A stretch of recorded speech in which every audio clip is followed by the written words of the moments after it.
Assalamualaikum warahmatullahi wabarakatuh. Perkenalkan, nama saya Nur Hijrais, saya mahasiswi dari Universitas Tembagapura Mamuju, Fakultas Ilmu Komputer, Program Studi Teknik Informatika. Tujuan pembuatan video ini yaitu untuk memenuhi tugas panel pengantar teknologi informasi oleh dosen Muhammad Agus Eskom. Pada video ini, saya akan membahas poin-poin tentang perangkat keras. Poin pertama itu yaitu pengertian perangkat keras, kedua sejarah perangkat keras, ketiga cara kerja perangkat keras, dan keempat jenis-jenis perangkat keras dan fungsinya. Baiklah, untuk poin pertama yaitu pengertian perangkat keras. Perangkat keras atau dalam bahasa Inggris hardware adalah semua bagian fisik komputer dan dibedakan dengan data yang berada di dalamnya atau yang beroperasi di dalamnya, dan dibedakan dengan perangkat lunak atau software yang memberikan instruksi pada perangkat keras dalam menyelesaikan tugasnya secara otomatis. Pengertian perangkat keras menurut ahli Alizaki, perangkat keras adalah bagian fisik dari komputer termasuk sirkuit digital di dalam komputer tersebut. Kedua yaitu sejarah perangkat keras. Sejarah perkembangan perangkat keras terbagi dalam dua periode perkembangan, yaitu periode pertama sebelum tahun 1940 dan periode kedua itu sesudah tahun 1940, di mana pada periode pertama itu sebelum tahun 1940 dikatakan sebagai evolusi komputer dengan teknologi mekanik.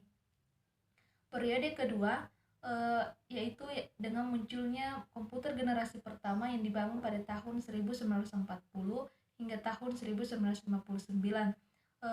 Di sini ENIAC adalah jenis komputer pertama di dunia yang dipasarkan secara komersial. Selanjutnya pada tahun 1959 hingga tahun 1964 dibangun komputer generasi kedua, di mana pada komputer generasi ini sudah memiliki spesifikasi yang menggunakan teknologi sirkuit berupa transistor yang menggantikan tabung vakum yang sudah menggunakan bahasa pemrograman tingkat tinggi seperti formula transistor.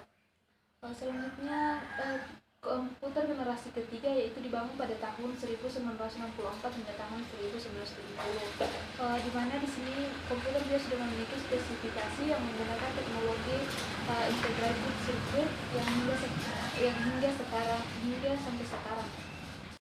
Lalu pada tahun 1970 hingga tahun 1980 dibangun kembali komputer generasi keempat, di mana komputer generasi keempat ini adalah generasi lanjutan dari komputer generasi ketiga, tetapi yang membandingkan di sini adalah IC-nya lebih kompleks dan sudah terintegrasi. Yang terakhir itu komputer generasi kelima, di mana yang dibangun pada tahun 1980. Pada komputer generasi kelima ini sudah bisa menerjemahkan bahasa manusia dan juga sudah adanya penghematan energi pada komputer. Bagian ketiga yaitu secara kerja perangkat keras. Secara fundamental, perangkat keras memiliki bagian non-fisik yang disebut dengan firmware. Firmware ini berfungsi sebagai penyedia introduksi dasar yang dapat dilakukan sebuah hardware. Instruksi dasar dibedakan menjadi 3 bagian, yaitu 1. Instruksi dasar input. Instruksi dasar input adalah instruksi yang dapat memberikan informasi kepada perangkat lunak lainnya, yaitu sistem operasi dengan perantara driver. Contohnya mengetik pada keyboard, menggeser mouse dan lain-lain. Kedua, instruksi dasar proses. Instruksi dasar proses adalah instruksi yang berperan sebagai penenggak proses input atau output yang dilakukan oleh perangkat keras. Yang ketiga, instruksi dasar output. Instruksi dasar output adalah instruksi yang dipanggil oleh perangkat lunak lainnya seperti sistem operasi dengan perantara driver. Contohnya memutar video pada monitor. Bagian keempat yaitu jenis-jenis perangkat keras dan fungsinya. 1. Perangkat keras input. Perangkat keras input adalah jenis perangkat keras yang berfungsi untuk memasukkan data ke dalam memori sistem operasi. Contohnya keyboard, mouse, scanner, dan ROM drive. Bagian kedua yaitu perangkat keras proses.